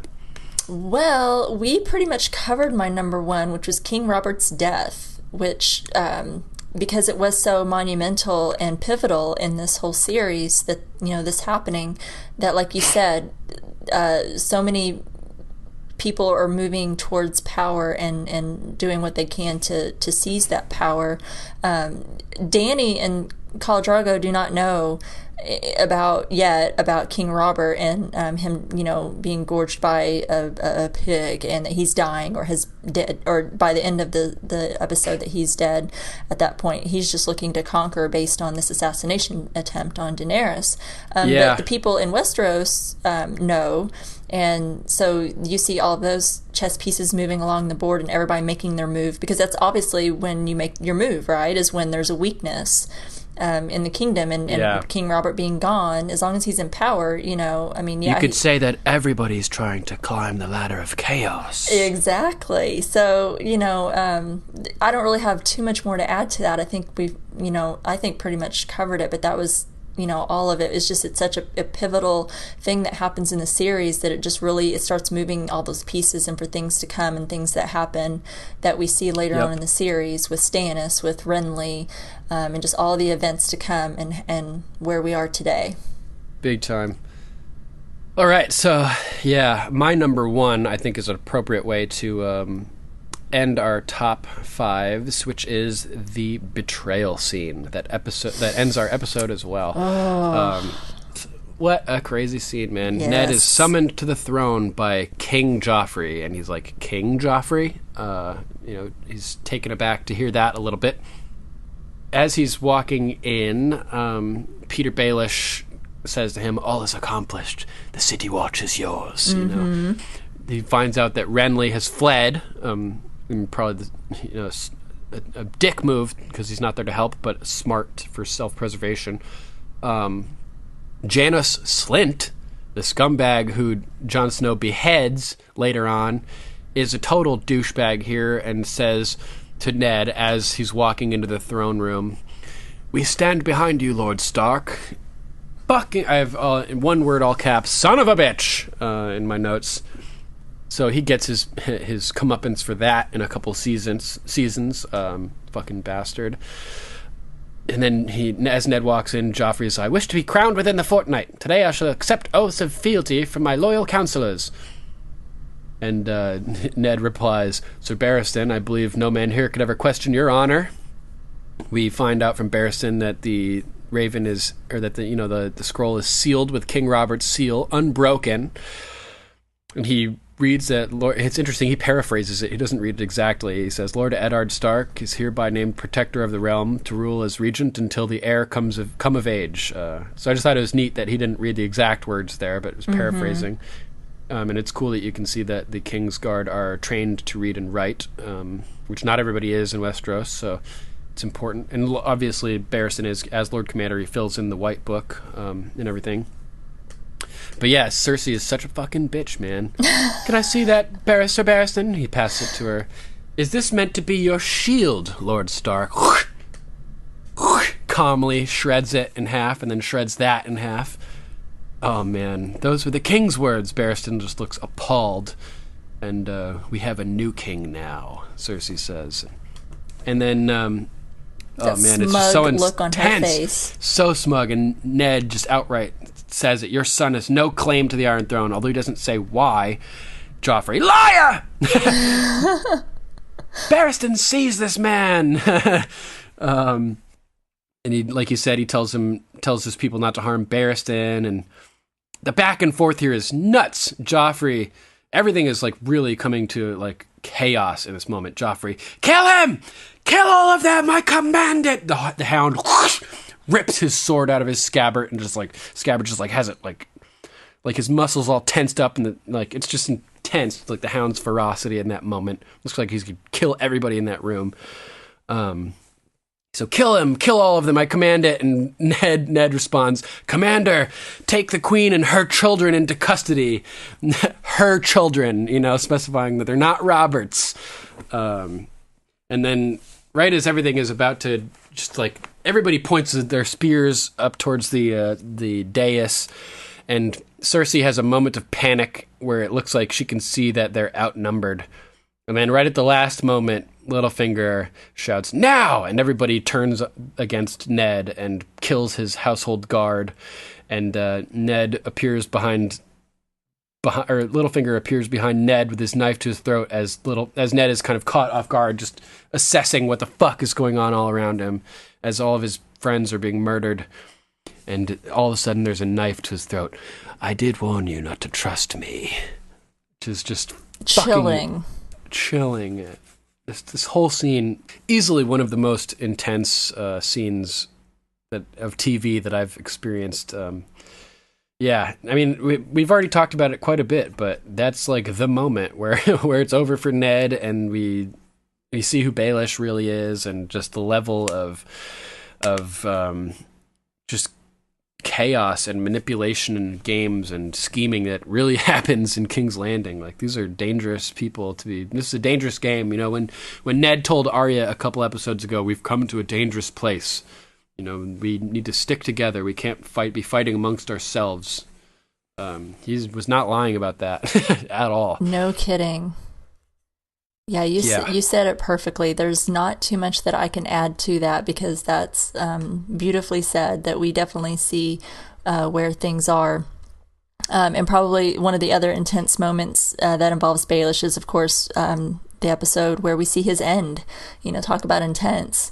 Yeah, and this line is reiterated by Bran, which is great to see. It was really, really fun for me seeing Baelish react to Bran's all knowledge, like when Bran tells him chaos is a ladder, and he just gets this look in his face like, you shouldn't know that. Mm-hmm. You should not know that. I'm scared. He should have been scared, because that was his end. It wasn't enough for him to realize what Bran is, though. I mean, why would anybody ever suspect what Bran is, really? Right, or believe. It's so out of left field that anybody is capable of what Bran is capable of. But yeah, that just pretty much sums up my top 5. Any other points you want to make about the episode? Anything else in your notes? So as far as my notes, I think we pretty much covered everything. I did like when Osha was talking to Theon, telling him that he was a Southerner, and he's like, I'm not a Southerner. And she said, you're south of the right, wall. I have that. I was going to mention that too. Yeah, and don't we hear Tommen say that? Is it Tommen or someone that tells that to Jon Snow sometime later on, that, Tormund, you mean? Huh? Tormund, you mean? Did I say Tommen? Holy hell. Yeah. Tommen never meets Jon Snow. Not Tommen. Tormund. How can I forget Tormund? My favorite ginger with that gorgeous beard of his. Yes, Tormund. Somebody says it. Yeah, I think it's Tormund. Yeah, it's either Tormund or someone that tells that, I think, to Jon Snow. I just thought that was funny when he's like, or whenever they keep telling them that you're a Southerner, and I'm not a Southerner because they're from the North. Right. Well, you're south of the wall, that you're a Southerner to me. Yeah, we get that a couple times. It's great. Yeah. How about this quote from Baelish? I never picked up on this before. Roz says, when she's trying to get Baelish to join them, and he says he's saving himself for another woman, Roz says, what she doesn't know won't hurt her. And Baelish says, a stupid saying. What we don't know is usually what gets us killed. Which is totally true, and really astute from Baelish there. I thought that was a really cool line. Definitely. Yeah, and just interesting to note Theon was getting a bit rapey too in that scene with Asha. Yeah, creepy. Luckily for Theon, Lewin arrived. Otherwise, Asha would have probably gutted him. No kidding. Yeah, because we've seen how fierce she can be with the knife, and how she can take care of herself. That's for sure. Yeah. She's used to dealing with dudes who'd chew him up. Yeah, no kidding. She's not very fearful of many things, but obviously fearful of those White Walkers and what's coming. And that's the other thing. She alludes to the White Walkers talking with Lewin. Before the long night comes, she says, and things that sleep during the day and hunt at night. And Lewin responds, owls and shadow cats. And she says, I'm not talking about shadow owls. cats. The things you speak of, they've been gone for thousands of years. They wasn't gone, old man. They was sleeping. And they ain't sleeping no more. I know, so creepy. I love Osha. Yeah, I loved her character too. I was really sad. Give me a call, Natalia. Yeah, she was pretty great. Awesome. That's really all that I had in my notes, because we pretty much covered everything else in our discussion. Everything that came up in my notes I've already talked about. So that one I just thought was kind of funny, how we hear that repetitively. The wildlings, anyone north above the wall, call everyone south of the wall Southerners. Totally. So I love that. I just thought that was funny. So that's all that I had. All right. Great. There's more to come, everybody. Stay with us.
That was Mother of Dragons by Morning Starlet.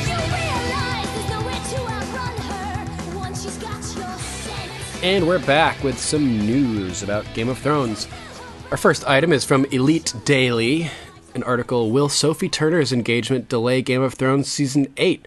Here's what we know. Sansa Stark has been through multiple horrendous relationships on Game of Thrones, but in reality, things in Sophie Turner's romantic life couldn't be going better.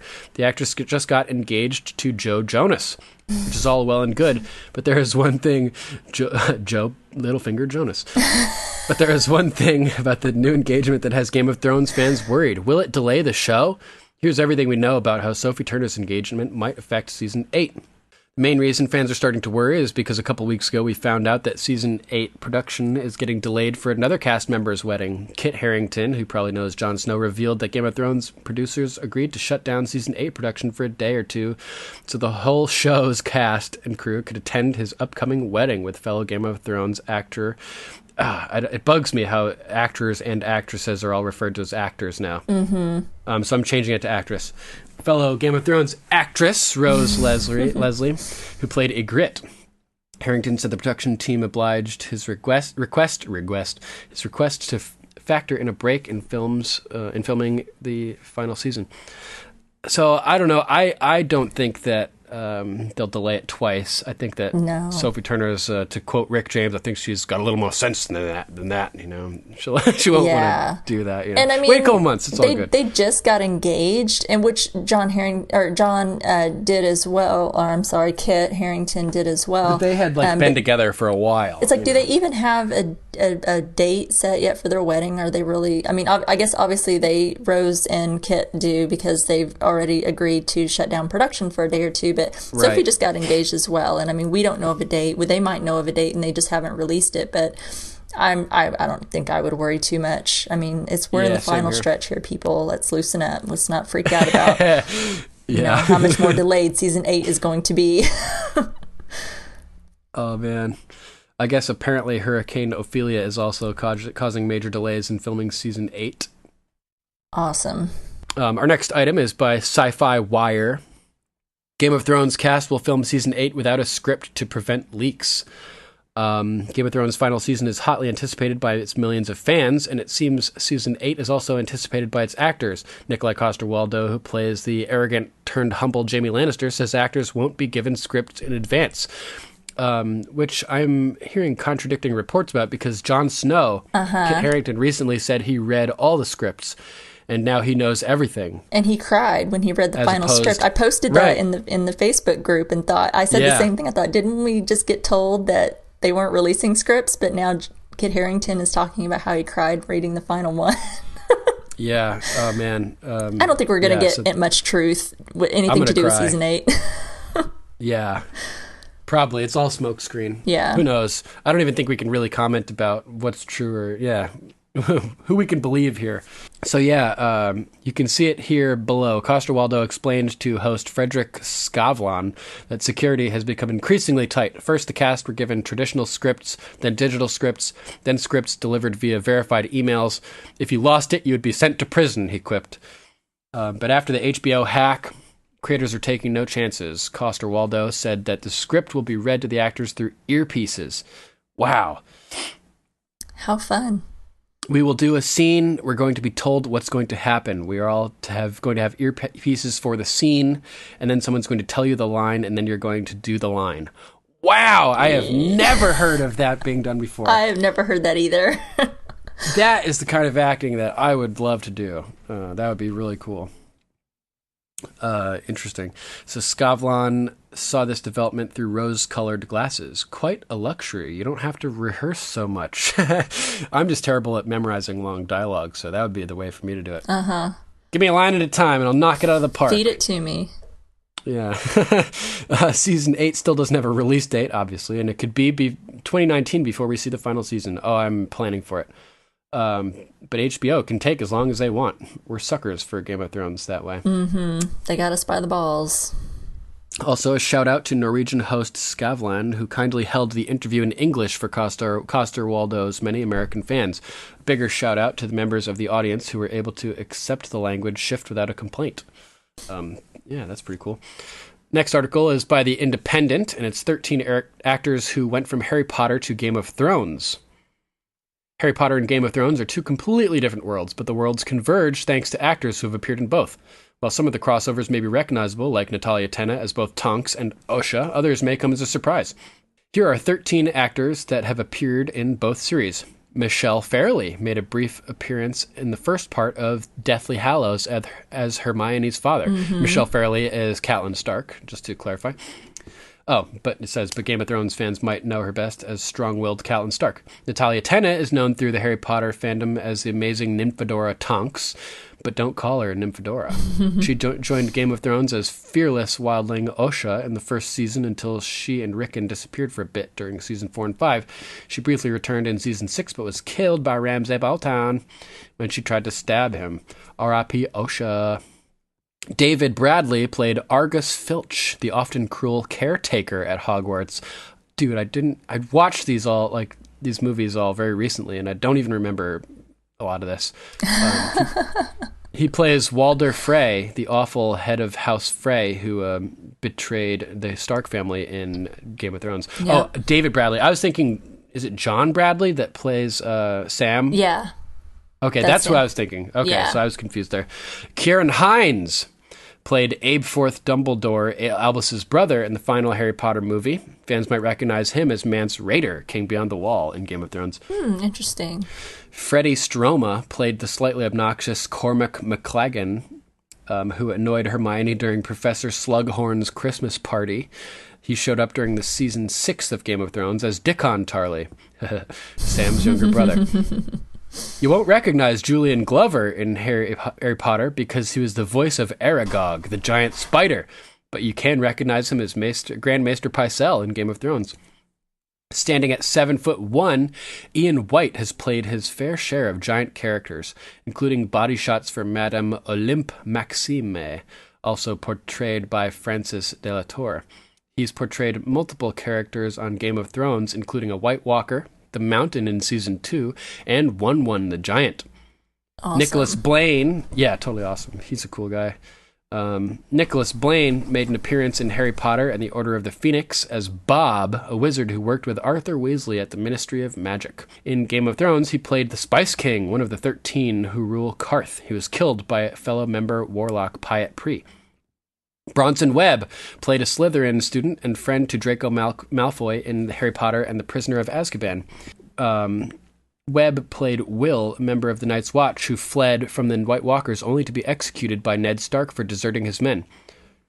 Ralph Ineson played Amicus Caro, the Death Eater in the third of the Harry Potter films. He also played Dagmar Cleftjaw in Game of Thrones, a raider for House Greyjoy, who was with Theon when he betrayed Winterfell. He was in for a rude awakening when he and his men were flayed alive by Ramsay Snow. Edward Tudor Pole played Mr. Borgin, an owner of the Borgin and Burkes, in a deleted scene from Chamber of Secrets in Harry Potter.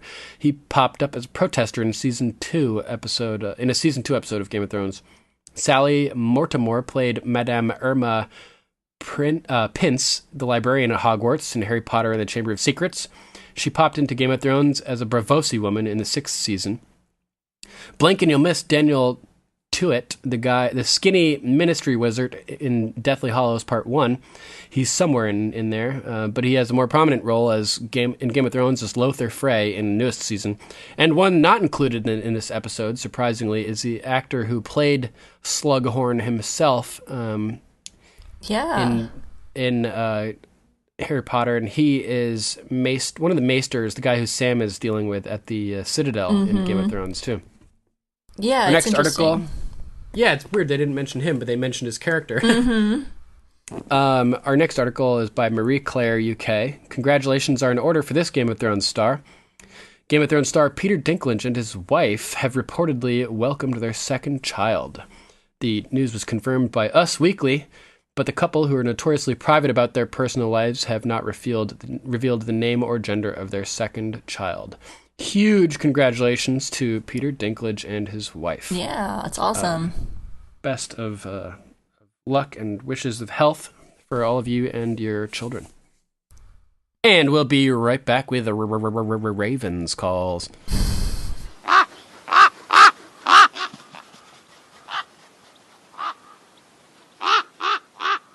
And we're back with Ravens calls. You want to start, Rima? Yeah. First one we have is from Becky Price. Hey, Becky. Still one of my favorite monologues on the whole show. Cersei has always been one of my favorite characters. Angelica Garcia Decker says, one of the few times I felt for Cersei is that monologue. I feel so sorry for Ned, just tripping over his own honor. Gotta love Jon's tantrum after not being chosen a ranger. He never pouted harder, LOL. So true. That's great. Next one's from Kristen Howell. Hey, Kristen. Have you noticed she never yells? It's amazing. I think she raised her voice twice that I can think of. Before last week, I thought it was only once when Joffrey died. It's interesting. Yeah, I hadn't really picked up on that. I'm gonna have to pay attention to that now. Me too. Thanks for the tip, Kristen.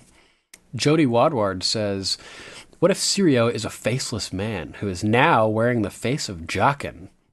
Ooh, that would be awesome. That would be. It'd be so cool to see Syrio come back at some point. Oh my gosh, I loved Syrio. Right? So fascinating. Yeah. Next one's from Caroline Grenier. OMG with that episode. I'm like, no, Ned, no, please don't go home. And some more feedback from Wendy Ott Eppers, who may or may not be hosting with me next week. So I've heard. Yay, Wendy. Leave a little mystery, but looking forward to that. Yeah, Wendy says, Ghost fetches. Good boy. Oh, yeah, because Ghost shows up with the dead guy's hand. Yeah. Drogo decides to cross the poisoned water to get his girl a throne. And Littlefinger, he warned Ned. He warned him. It's true. He did. We also have an email from Caroline Collins. You want to read that one, Rima? Sure. She says, Hi, Duncan. Loved the last episode. Kristen has some really great observations, and you guys make a great team.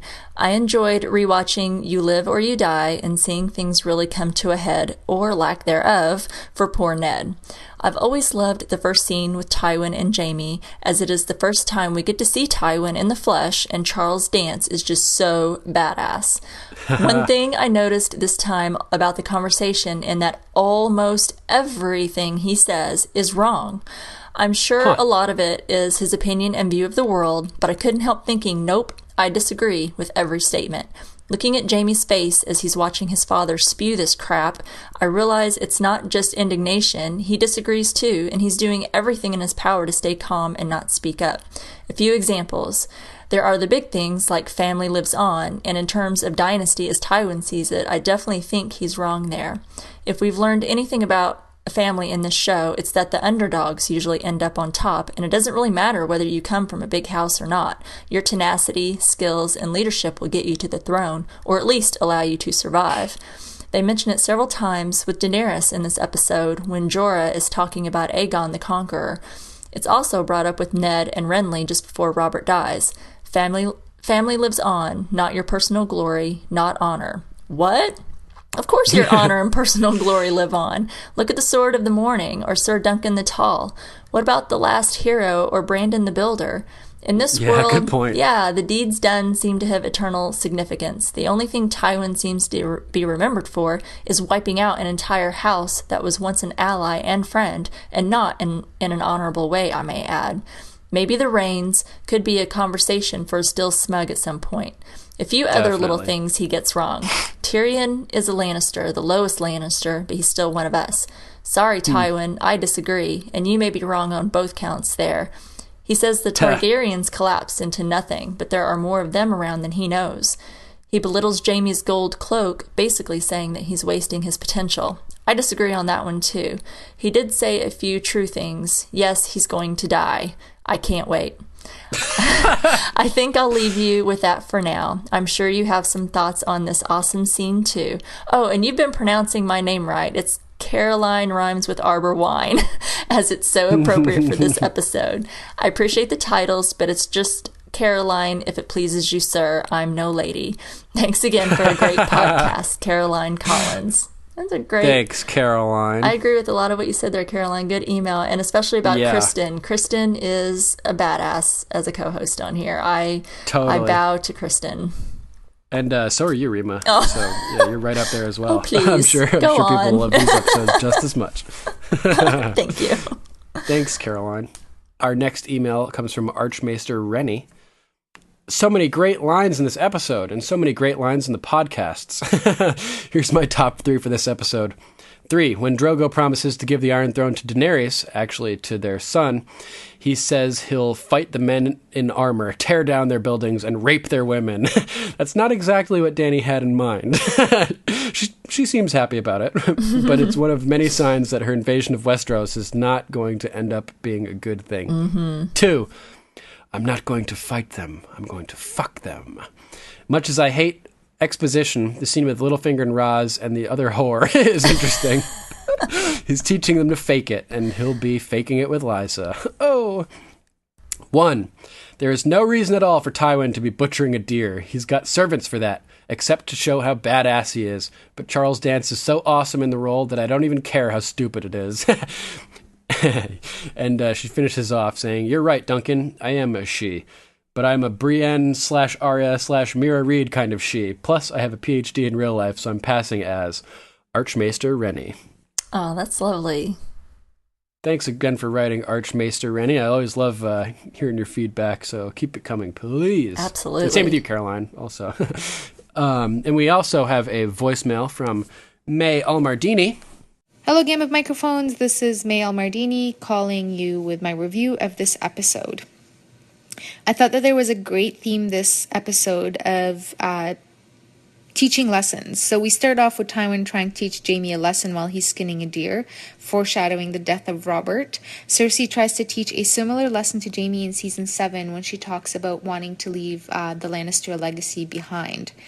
Cersei also tries to teach Ned a lesson this episode, so does everyone else, but of course we know that he's a slow learner. He should have taken the throne from Jaime when he had a chance to, but he didn't, and when he tries to take it from Joffrey in this episode, he fails. Littlefinger tries to teach everybody how to make love. I think Sam would have loved that. He also leaves us with some tidbits. What you don't know kills you, and admits that Littlefinger wants to fuck everyone, and of course he screws over Ned this episode. Finally, I just want to note that the scene with Sam and Jon swearing their oath is really sweet. When Sam tries to get up, he can't. Jon helps him out. And of course, I can't forget to mention that everybody also tries to teach Jon a lesson about why he's really in the north. Sam lets him know that just because he's going to be a squire doesn't mean that he is not important, and he will probably have a lot to learn. One final note, did Jorah save Dany because he wanted to, or is it because he got the order from Varys? Have a great day, everyone. Awesome. Great voicemail.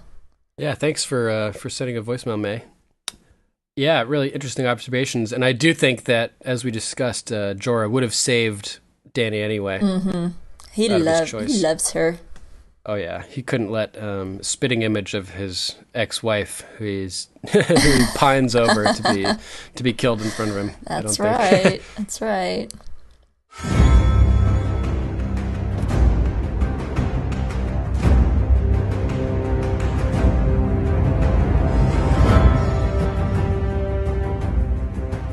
All right, that's our show, episode 49. Thanks for listening, everybody.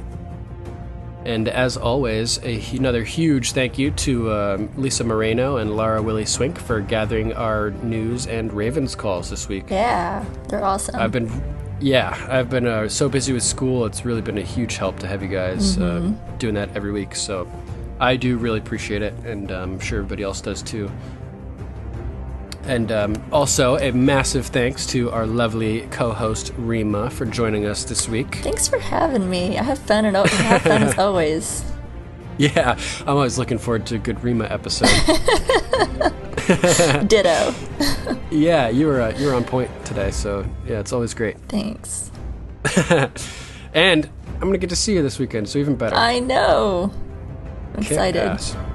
If you guys would like to call us, you can always call at 813-563-3739. That's 813-JOFFREY. If you'd like to write in, you can email us at game@podcastica.com. Check out our Facebook page at facebook.com/GOM podcast. And be sure to check out the other great podcast at podcastica.com. And hey, if you guys have a chance, give us a like on Facebook and shoot us a review or rating over on iTunes.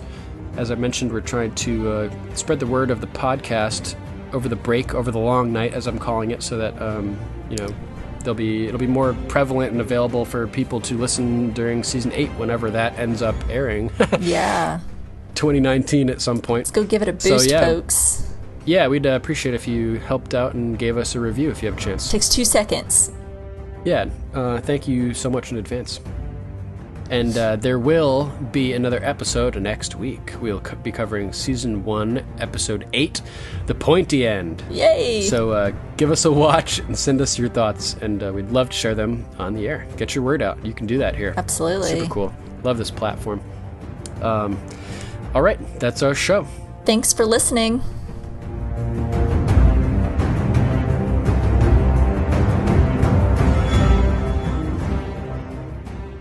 She must be very beautiful. No. Impeccable bloodlines, though.